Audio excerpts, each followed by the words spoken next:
tí mo tún ronú pé kí n pè sákèsí. Mo fẹ́ ṣàlàyé díẹ̀ nínú muamala èmi àti àfáà Taofeek Akeugba Gold. Mo fẹ́ sáré rán létí wípé mo á rí ọ̀rọ̀ yẹn pé bí ìjà bá ṣe tó àbí bí ọ̀rẹ́ bá ṣe tó òun náà nìjà máa tó. Taofeek Akeugba Gold tó bá gbàgbé wípé ìgbà tí ò sí problem èmi ò lè rí ọ ní terrorist rárá minal bidaya kí n súnmọ́ wo years back tá a ti bẹ̀rẹ̀ muamala àti ọ̀rẹ́ tí olólùfẹ́ fi sabilillah tí ò ní nǹkan kan ṣe pẹ̀lú ìbàjẹ́ rárá. Béèyàn bá ronú wípé òun fẹ́ ṣèbàjẹ́ èmi ò lè tolerate ẹ̀, kò ní nǹkan kan ṣe pẹ̀lú ìbàjẹ́. Mi lè rí ọ ní terrorist kí n sọ pé ó dáa mo fẹ́ súnmọ́ ẹ àfi mo fẹ́ bọ́ ṣe rárá. Ṣùgbọ́n tó bá ti dàbí ẹni pé ìjà wà, bí ìjà bá ti wà láàrin èèyàn méjì, ẹni tó bá kọ́kọ́ búyàn, ẹni ó bá ṣe èébú kàn ó bóyá máa ń lágbára bóyá yàn ló fà kí Olúwa Ọba àlékè ọlá kójọ kó ṣàánú wa. Ó kì í ṣe terrorist, èyí ṣe terrorist rárá. Ọlọ́run Ọba ò dẹ̀ ní sí ọ ní terrorist. Olùgbìyànjú yẹn olùpẹ èèyàn sí àlàáfíà ni. Mi lè rí terrorist kí n rí ẹ kí n bẹ́ẹ̀ ṣe rárá. Kò lè sí muamala yẹn. Ìwọ náà wo àwọn muamalat Ọlọ́run Ọba àlékè ọlá kójọ kó dá àwọn ọmọ sí. Àwọn nǹkan tó ti wà láàrin ara wa gẹ́gẹ́ bí ọ̀rẹ́ fi sabilillah ó ti pọ̀ gan ni. So bí èèyàn bá sì ti ń jà kò sí ní téèyàn ò lè fi búyàn.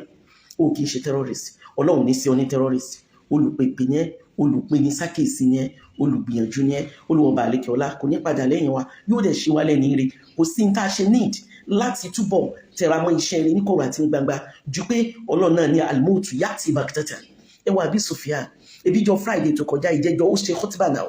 ó dẹ̀ treat ọ̀rọ̀ tó ní ń ṣe pẹ̀lú ikú. Ẹ wá wo àsásìkò ẹ̀ ti tó gbogbo ẹ̀ náà everybody gbọ́dọ̀ máa fún ní consideration wípé baghtatan ni òjijì ní máa dé. Ọlọ́run kó jọ kó ṣàánú wa. Ọlọ́run ní al-mautu alladhi tafirruna minhu. Ọ̀sẹ́ nìkan tí ó bẹ̀rù tẹ́rù òkè ń bà nípa ọ̀rọ̀ òkú. Ọlọ́run ní fa innahu mulaqikum. Ọlọ́run wá sọ wípé ó ní lépa kan ẹnìkọ̀ọ̀kan yìí kò sólùwà ẹ̀ nínú ayé. Olúwa Ọba àlékè ọlá ẹnìkan ò lè wá sáyé. Mo gbọ́ lecture Sheikh Labib Lagbaji ní àná omi sì ń bọ́lẹ̀ lójú mi. Gbogbo àwọn tí wọ́n gbáyé tí wọ́n ṣe iṣẹ́ rí Ọlọ́run torí iṣẹ́ wọn rí wọn kọ́ mọ́ pa wọ́n. Àwọn tó sì jẹ́ pàbúrú ni wọ́n yàn láàyò tó ń taburú wọn náà Ọlọ́run bá mú wọn lẹ̀. Ọlọ́run bá mú wọn lẹ̀ tí ò sí nǹkan kan tó jẹ́ wípé ẹnìkankan ò rí nǹkan kan ṣe sí. Torí ẹ̀ ní kálukú àtẹ̀mí àti everybody pàápàá jùlọ dáín gbogbo dáín ẹ̀jẹ̀ kó jẹ́ pé tó ń ti bẹ̀rù Ọlọ́run ìdá wa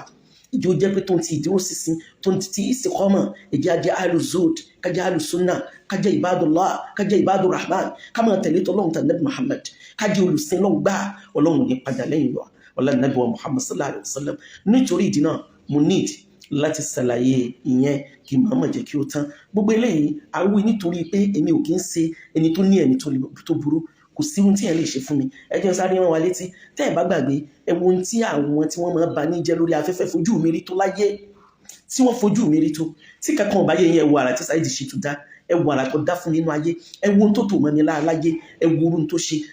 àwọn táwọn yẹn ṣe kò kúrò wallahi tallahi tí wọ́n ṣe nínú ayé contribution tí wọ́n dálẹ̀ nínú ayé mi ó ní agbára.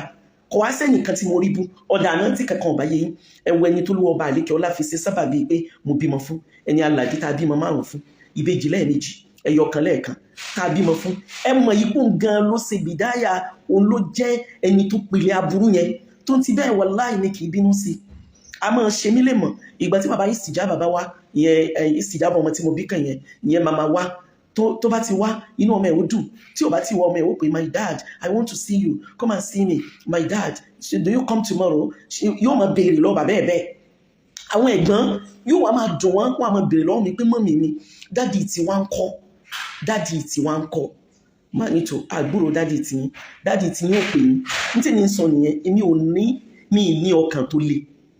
Ẹni tó ṣe dáadáa fún mi nìyẹn nínú àwọn ẹrú Ọlọ́run tí mo bá dọ̀rọ̀ pọ̀ láyé ẹni tí ò gbà láti sàbúrú fún mi láyé ó ní bàbá Istijaba wa bóyá torí ẹ̀ òun náà ló jẹ́ kọ́ mọ́ rẹ̀ alhamdulillahi rabbil alamin gbogbo ọmọ náà ni wọ́n lálùbáríkà bóyá ló jẹ́ kọ́ mọ́ bèrè ẹ̀ lábẹ́rẹ̀ tó bèrè wọ́n lè láì alhamd. Ẹni tó wá jẹ́ ẹni ó tiẹ̀ wá bẹ̀rẹ̀ aburú gan tèmi pẹ̀lú ẹjọ́ ń lò fẹ́ nítorí Ọlọ́run fi ṣe sábàbí ọmọ fún mi ó jẹ́ sábàbí ọmọ fún mi ó ní bàbá ọmọ mi tó wá jẹ́ wípé ó wá mọ̀ọ́mọ̀ wo wípé gbogbo àjọṣe tí ń bẹ láàrin èmi àti òun tó sì mọ̀ọ́mọ̀ gbé síta lórí social media tó gbé káàkiri nítorí pé ń bínú kádàrá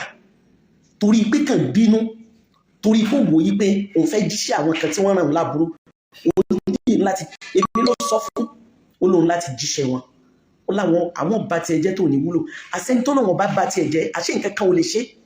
ẹni Ọlọ́run bá pé kí nǹkan kan ṣe ayé ẹ̀ láburú àṣẹ nǹkan kan ò lè ṣe wàláhì tàláhì tí Ṣàráfà ní ìmọ̀ àwọn yẹn try ó gbìyànjú gbogbo àsìkò tèmi pẹ̀lú ẹ̀yin ṣeré láyé àti mo bá lóyún àti tí n bá lóyún tí mi ìmọ̀ kún rìkọ́dẹ̀ tó ń ti bẹ́ẹ̀ èmi ò bínú wàláhì tàláhì torí bọ́lọ́run bá ti gba gbèjà ẹ̀dá kí lolúwa rẹ̀ tó ń bínú sí Ọlọ́run ṣáà ti gbèjà wájà kò tiẹ̀ nìdí ká bínú má bọ́lọ́run bá ti gbèjà ẹ̀dá kí lolúwa rẹ̀ tó ń bínú sí Ọlọ́run ṣáà ti gbèjà wájà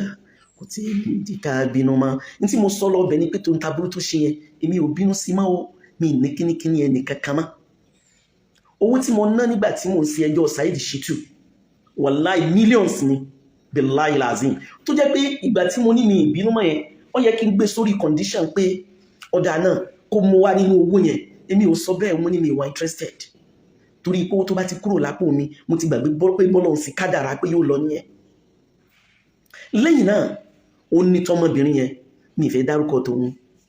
ẹ wo aburú tó ṣe nínú ayé ẹ wo ìgbìyànjú ẹ̀ tó ṣe ṣùgbọ́n gbogbo bí àlámọ̀rí ti wulẹ̀ kó rí mùsùlùmí gbọ́dọ̀ jẹ́ ẹni tí ó ní qalbul mutma'inna ìgbà tèmi àti bàbá Maryam tá à ń discuss yẹn bàbá Istijaba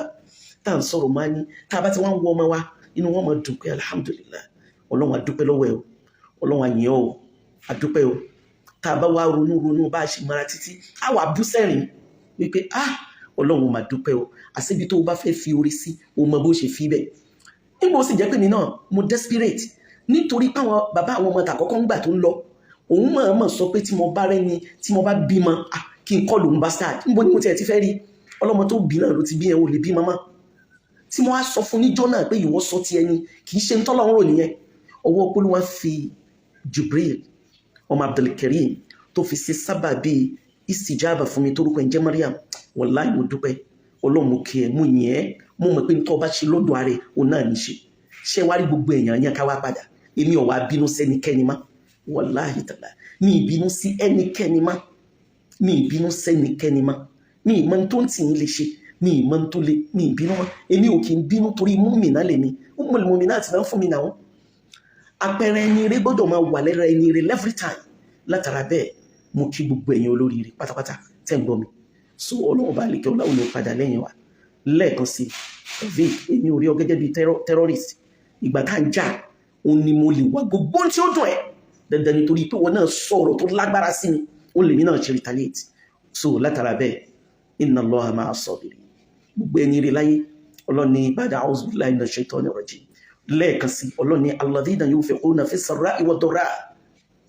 wal kazimina al-ghaytha wal 'afina 'anil nas wallahu yuhibbul muhsinin Olúwa ní gbogbo ẹ̀yin tó jẹ́ pé àtìgbà nira àtìgbà rọra tọ́lọ́run lẹ fi ń ṣe nínú wà nínú ọ̀rọ̀ nínú níná nínú nílò wal-kaazimina al-ghaytha tó jẹ́ pé ní gbogbo ìgbà ìbínú òkè ń lọ títí lára yín ẹ lè bínú ṣùgbọ́n kò ní lọ títí tẹ́ ẹ bá ti bínú díẹ̀ ẹ ti ju ọ̀rọ̀ náà lẹ̀ ọ̀rọ̀ náà ní ìtumọ̀ púpọ̀ sí wal-'afina 'anin nas tó jẹ́ pé kò sí tọ́mọ nìyẹn lè ṣe fún yín tẹ́ ẹ bá ti rẹ̀ ẹ ti mọ̀ pé tọ́lọ́run fẹ́ ṣe lásìkò yẹn nìyẹn ẹ wẹ̀vẹ̀ ẹ gbé mi Ọlọ́run ní irú ẹni bẹ́ẹ̀ ẹni rẹ ni o wallahu yuhibbul muhsinin Ọlọ́run ní ní gbogbo ìgbà òun náà ló ń bẹ pẹ̀lú àwọn ẹni rẹ̀ Ọlọ́run dákun ṣàánú wa Ọlọ́run ṣe wá ní muhsinin Ọlọ́run ṣe wá ní muttaqin Ọlọ́run ṣe wá ní mu'minin Ọlọ́run ṣe wá ní muflihin dákun ṣàánú wa Ọlọ́run á kí gbogbo wa lẹ́ẹ̀kan sí gbogbo ẹ̀yin tẹ́ ẹ bá fẹ́